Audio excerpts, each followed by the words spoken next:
This episode of Captured Pittsburgh Darkroom has been made possible by generous contributions from Code and Supply Co-working Space, Small Universe, and Captured Identity. Today we're featuring the song No Danger by Luna Cura. Like, you guys aren't wearing enough gear right now, just saying. Right? But that's good. It's good. I love it. By the way, do you want me to... Don't give me policy. Company policy. Love it. Aren't you like all co-CEO? I know you got all different roles, I stand up. It's all bullshit. Just make this shit up as we go. Yeah, This is like quite the production. I've done a lot of podcasts, I've done a lot of but you guys this is good. You guys are great. Nice. I like how no one takes himself way too serious around here. I love that. It's good.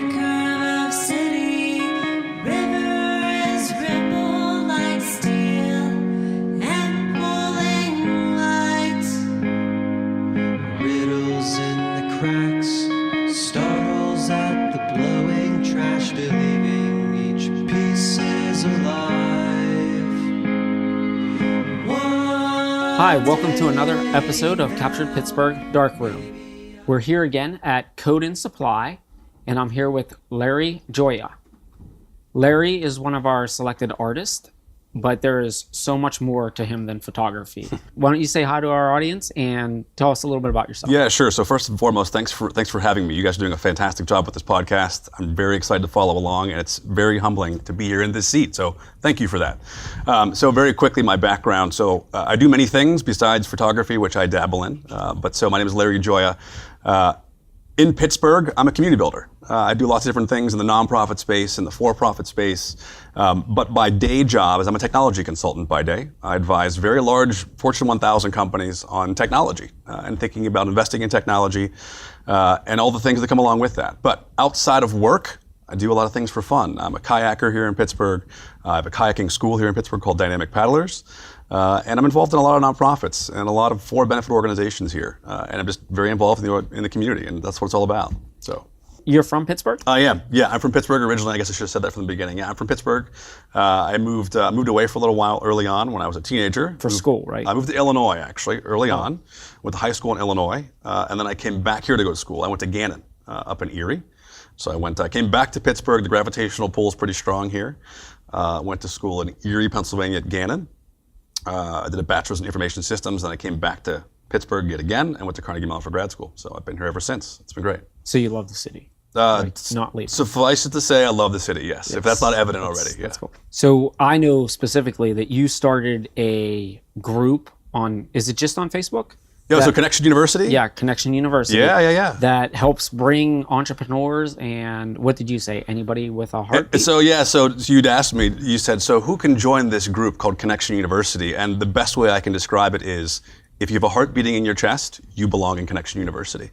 Connection University is a Facebook group that our mutual friend Aaron Watson and I started together about almost a year ago now, with the underlying thesis being, how can we do a better job of connecting people, connecting different ideas in and around Pittsburgh.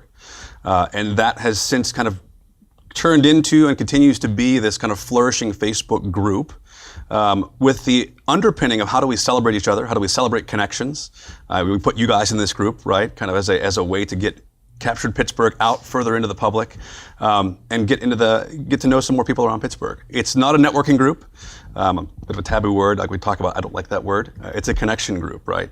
And about people sharing each other's network, sharing each other's access to people and spaces and things like that. And it's done a great job, and it's nothing more than a way to share each other's space and mind share with each other. It's a lot of fun. So Connection University, you can find it on Facebook. About 1,000 people now. And that group is now we turn those into physical meetups as well. And so we have one of those usually once a month. There's another one coming up pretty soon. I think that's probably about the hardest part this day and age is we all know so many people, but we don't actually know what those people do. So this is great. So I've seen on there, somebody gets on there and they're just floats that idea out there of who in here might be able to help with this. 100%.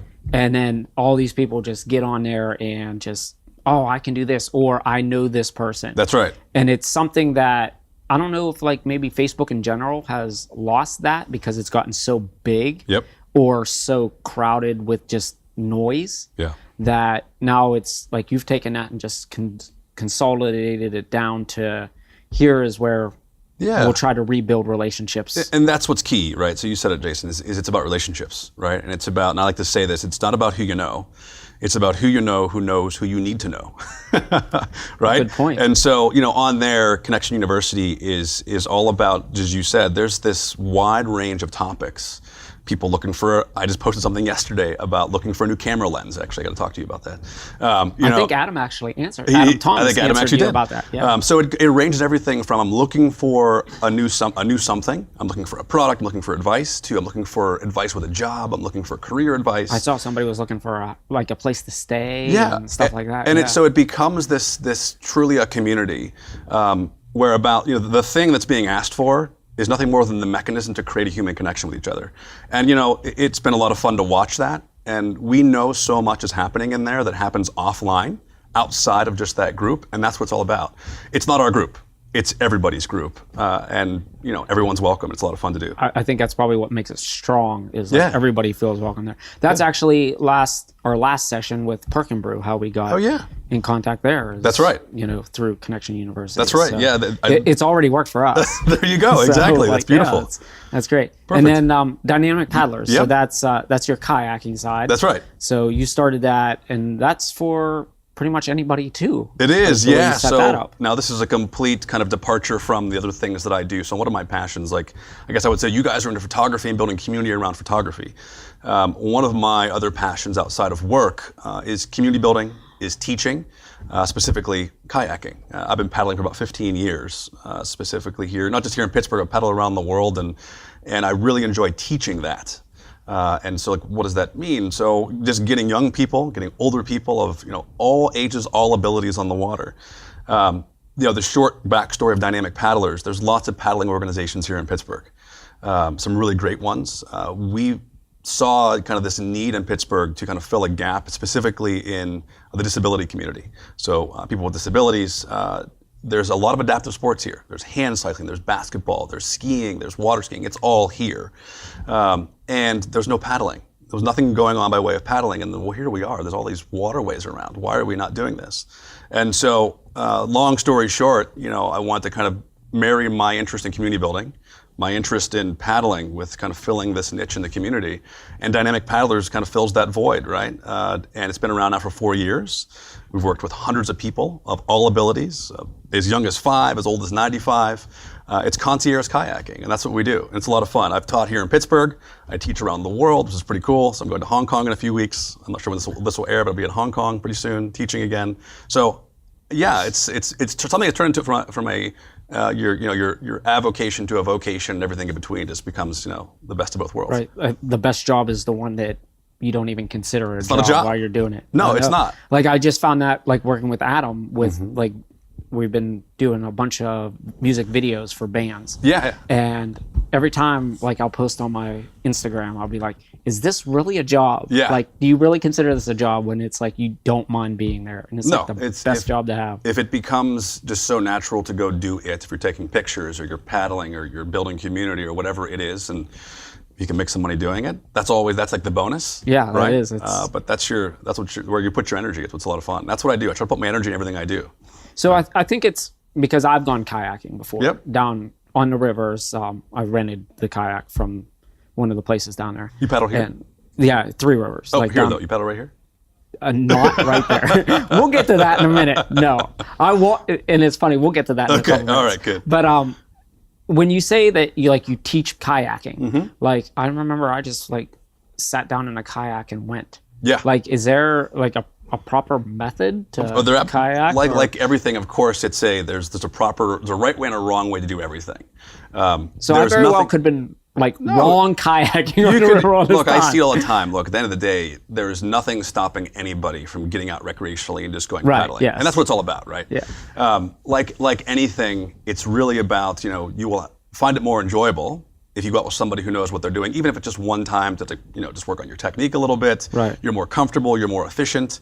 So yes, can you just put your butt in a boat and go out and paddle? Absolutely. Right, and then I come on, my arms are all sore. Exactly. And you're if you would do this just a little different, exactly. it'd be so much easier. That's exactly right. See, so much easier. So that's exactly right. So you're like, what is this? So we do classes, right? And so it can be everything from experiential, like maybe someone like yourself is like, hey, I want to try kayaking, but I want to go with somebody who knows. And I want to be able to very safely get into a boat or get out of a boat. What happens if I tip over? How do I get back? What is this whole thing about? So we do that all the way through to actually training people who want to actually get into this in a more competitive realm, right? And so everything from recreational to, I wouldn't say professional, but performance elite athletes. So case in point, I'm actually working with an Olympian here in Pittsburgh right now, a Paralympian specifically. And so the intent is I'm one of his coaches. He has a whole cadre of coaches around him, and he will over the course of the next few years. But the intent is to get him to Tokyo in 2020, which is pretty cool. So that's what we do. Do you get to go to Tokyo with him then? We could get him there first, but I hope so. Okay, that would be That's awesome. the plan, absolutely. Yeah. So technology-wise for the kayaking and stuff, is that for the disabilities? So just like when you look at skiing and stuff like that, did you have anything to do with coming up with like kayaks specifically for certain types of disabilities? Yeah, so it's a great question. So, the intent with all of this, you think about adaptive sports in general, is it's about doing the minimum amount that you possibly have to do for adaptations, right? Because we want to look and feel exactly the same way as a kayak would and should. And so at the end of the day, there's no special kayak. It's just a kayak that we can get anywhere. I can talk more about that. But really it comes down to the seating systems, right? So it starts with the seating, because obviously we're seated in a seated position. No, I did not invent the seating systems. I actually have a very good friend of mine who actually makes these products, which is pretty cool. So it goes everything from the seating system to different hand adaptations to grip the paddle, to flotation, kind of just thinking about some stability kind of things. There's a lot of different adaptations out there. Before I have access to all of these great technology, we were using foam and duct tape. So it was kind of the garage style adaptations to get people not just on the water, because it's not about a butts and boats and let's go. It's about doing it in a very safe way.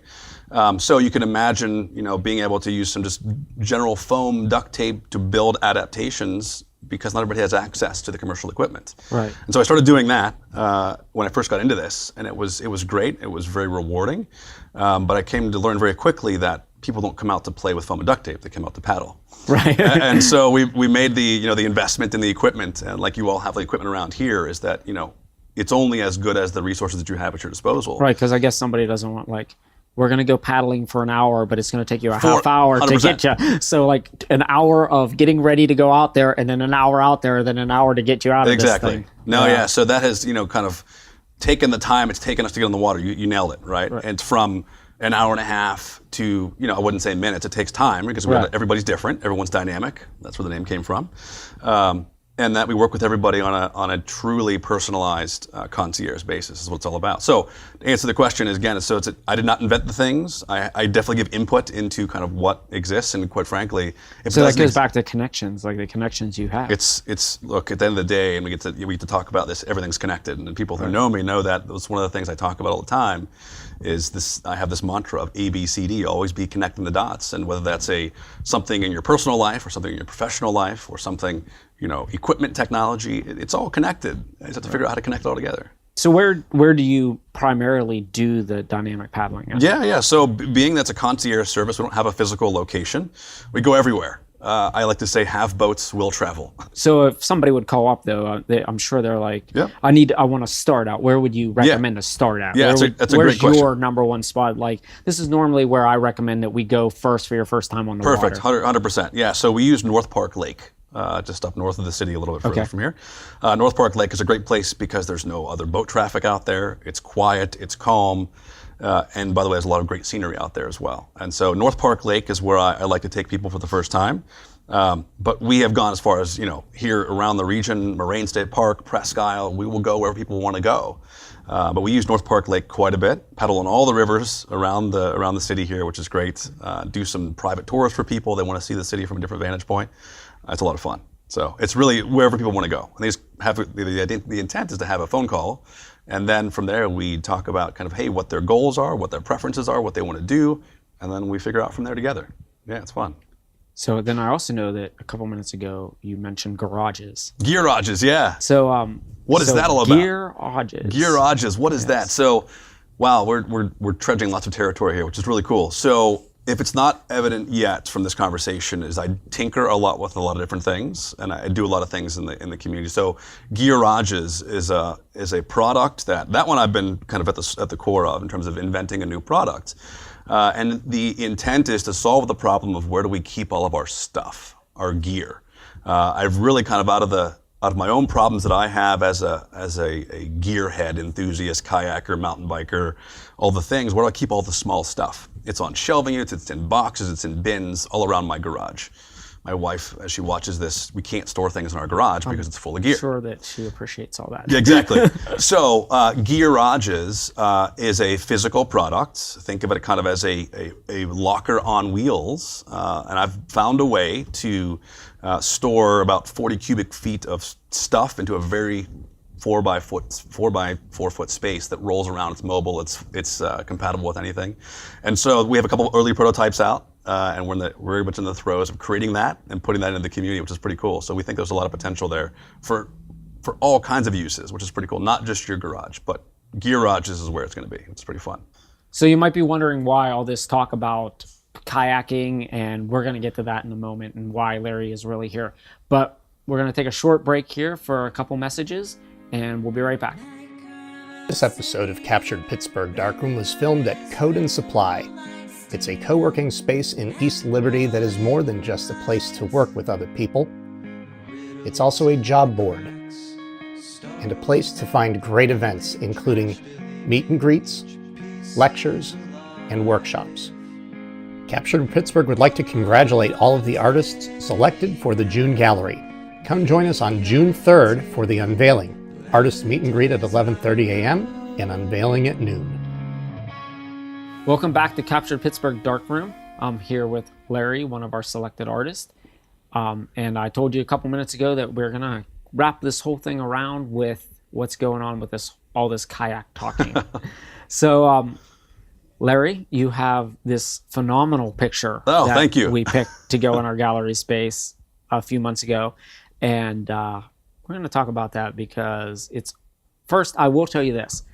I saw your picture, and when I saw it, I had the same idea, but I had the idea. No, hey, and having the idea. When I saw that, I'm like, oh my, somebody actually did it. Like, this is awesome. Someone pulled it off. Yes.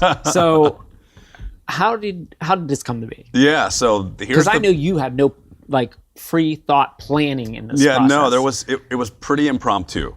So one of the things also about me is I'm fairly impromptu. I kind of like to go with kind of in the moment, and that's what this was pretty much in the moment. So I guess the quick backstory, as it were.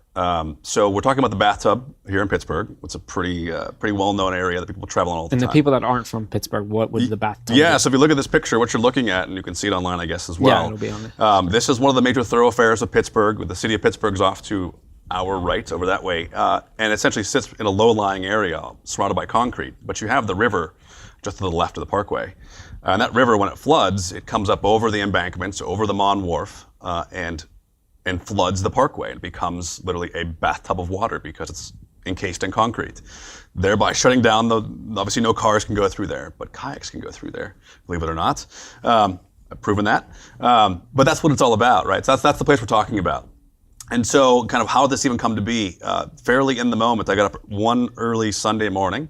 People were taking pictures of this all the time. It's kind of like a big to-do in Pittsburgh when it happens, but it doesn't happen that often. Not that often. This year, though, it's been pretty flooded. It's been flooded a lot, exactly. But so maybe once a year, do you think? I think so. Yeah. I think so.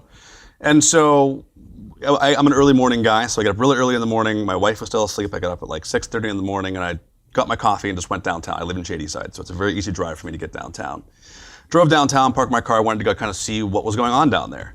And so the sun was just rising, right? So there's nobody around, it's quiet, I've got my coffee, and I'm looking at this, and I'm like, that would be pretty cool to paddle that. This is the morning of. I had no plans to do it that day. It's a Sunday. And so I said, it'd be really cool to be able just to get a picture of me in the bathtub under that green sign. That's all I wanted. Just get in there, take the picture, get the heck out, and be done with it.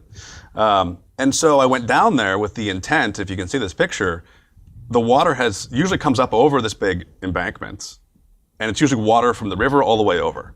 So I'm like, well, how could I possibly even get in there? without, there's nothing illegal about doing this as far as I know, but I wanted to go on the Mon River, paddle over, take a picture and paddle back and be done with it.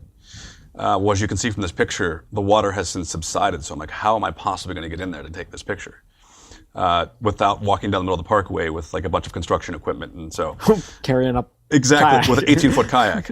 So as I'm thinking about these things, I'm like, somehow we can make this happen. I don't know how it's going to happen, but we're going to make it happen. And as I'm driving home, I'm contemplating, well, do I do this? Do I not do this? We're going to do it. Just say yes. Yes is where the adventure is, right? Yes is where the story is. Right. Nothing ever gets done. Nobody says yes. Yes. So I call my friends. I call two of my very best friends and say, guys, and they're dead asleep. Different guys, right? So I call my friend Kit. I'm like, Kit, I need you to meet me at the Mon Wharf in 40 minutes. He's like, what's going on? I was like, just don't ask me questions. Bring your camera. I'll see you there. And I call my buddy Aaron. I'm like, Aaron, I need you here with your camera. Show up. Just be there. And like the very good friends do, they don't ask questions. That's right. Those are the best. They just show up. So here we are. It's 7 o'clock, 7:30 now in the morning. People in Pittsburgh starting to wake up, and they're in the midst of draining the bathtub.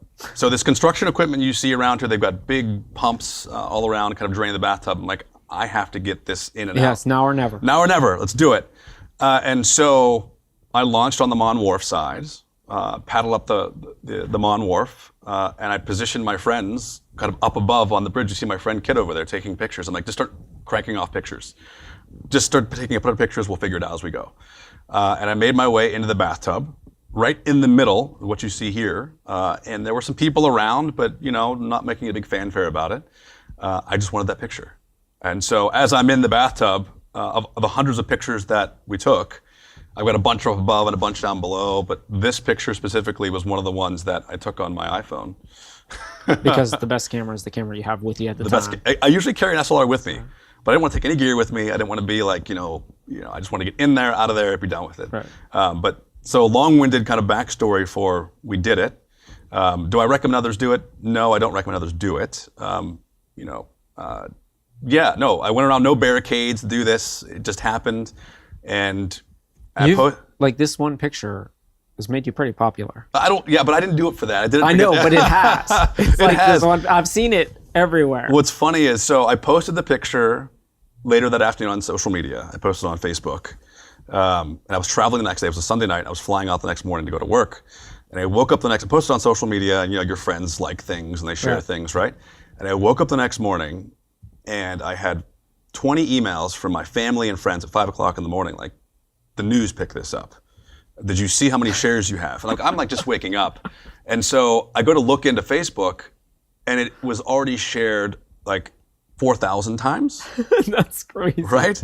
And so I don't know what it immediately means is to go viral. I guess Right. that is, I mean, there's that's a what it precipice is. of viral. And then I started to go look on Twitter, and then I go look. I'm not much of an Instagram guy. I'm on there, but then I see it like it's all over Twitter. And then I get these emails from the news wants to talk about it. And how did you do it? What did you do? So I guess so. That was never the intent. But hey, you know what? It showcases Pittsburgh. So That's your cool. 15 minutes right there. Yeah, exactly. That's exactly. Yeah, that's fun. Yeah. Is this the only... Did I see another picture? Did you go somewhere else after this? So this was just this day. Okay. This was there was enough energy and adrenaline happening after this. Not, by the way, this was calm water, right? So this was we got this done. Me and my three buddies went and had a beer and discussed this. Pretty much. Yeah, that's pretty much how it went down. It wasn't a beer, though, it was Pamela's. But besides the point, yes. But yeah, so I take a lot of photos when I paddle, right? And I've paddled a lot of places. But I always have at least my phone with me. There's a few other pictures that I've taken around Pittsburgh. Not that I paddle only when it floods, but you can go places like this when it floods that you can't otherwise go. You may have seen the one, maybe we can share this one after. I've paddled up underneath of the convention center, which is pretty cool. I did not see that, but I saw the one, like the other side of, I think it's the Fort Duquesne. Okay. With the signs also. Yeah. Yes. So I paddled over there. I've never paddled inside of the parkway like this. Right. But the one there's a couple that are fairly popular on social media, not nearly as popular as this one, but paddling up under the convention center, kind of where the walkway comes down with the water on the sides, is pretty wild. And then there's another one of my favorite pictures that I took a while back, 2 summers ago. So there's a sunken boat that's been there for years on the Allegheny River. Right, it's up towards kind of like Heinz Lofts over that way. Right, yeah. That boat's up on its side. It's like obviously sunken. It's been there for years.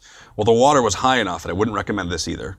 But I just did it. You only live once. I only live once, I guess. But I paddled inside of that boat. So I paddled up into the back window of that boat and got inside of this. Do you have a picture of that? I do. We'll have to share that one. So it was a boat inside of a boat. It was pretty wild. Cool. So I got a really cool picture of the city skyline inside of a boat, looking out the back portal.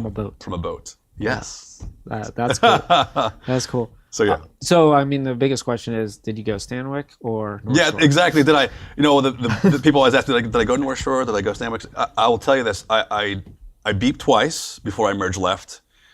Like most, we like the jag-offs of Pittsburgh, as it were. So, I was that guy. I had the whole place to myself. Yes. Which is not very common on that stretch of road. But now it's a story to tell, right? And sharing the story with you all and all of our your listeners here, which is fun. But every time I drive down this highway, which I drive often, you have that memory. It's like I look at that sign, right? So that sign over there, 376 West, kind of off to the left. That's 4.5 feet of water, and so it's like I drive on that every day. I'm like, yep, I paddled here. That's probably the only one to ever paddle. If someone does it after me, good on them. I'd be underwater right now. Yeah, exactly. No, exactly. Yeah, it was a lot of fun, and I'm very humble that you guys put this in your gallery, and it's a lot of fun to share it, and I appreciate it. It's a lot of fun. Yeah, we love those like once in a lifetime shots. Yeah. So, and like I said, I had that idea. I'm like, it'd be cool to do that. And then when I see somebody actually did it, and it's like, and on one side it's like, trapped. On the other side, it's like, this is totally awesome. Yeah, no, it was fun. It was one of those things like, you kind of make it up as you go, and that's where the adventure is, right? There's a lot of people who have great idea, but you got to follow through on them. Right. And so, there's my source of inspiration. Is like, you get an idea, just run with it and go with it. So anybody that wants to follow you on Instagram, sure, or social media, where would they find you? Yeah, so you can find me on all the social platforms. I hate to say go Google me, who knows what you'll find. But no, on the social platforms. So I'm on Twitter. So Twitter, I'm on. So it's at LGin412. So my company Dynamic Paddlers is at Dynamic Paddlers, which is the same so both of those handles are the same on Instagram and Twitter. So at LGin412, at Dynamic Paddlers. And then also LinkedIn, Facebook, I do everything in between, but those two are fairly active. I'm very active on social media, and Dynamic Paddlers has our own Facebook page as well, so you can find us there. So follow along with what we're doing. You probably won't see a whole lot of this stuff in Dynamic Paddlers, kind of, our photo gallery, as it were. I think if you did this stuff, your insurance company might be able No, exactly. We did, in they full might disclosure, be like, we need to re-evaluate your in full policy. disclosure, I asked you if you paddled here. We do not do classes in the bathtub. We don't take anybody out to do these kinds of things. North Park's where we stay. No bathtub paddling. Well, I want to thank you for coming on the show today. Thank you so much. I appreciate it. Thanks, it was Jason. great having you. Yeah, thank you. If you like today's show, please leave a comment or message below, and like the page, subscribe, and we'll see you in a couple days. Thanks, everybody. Thanks. See ya.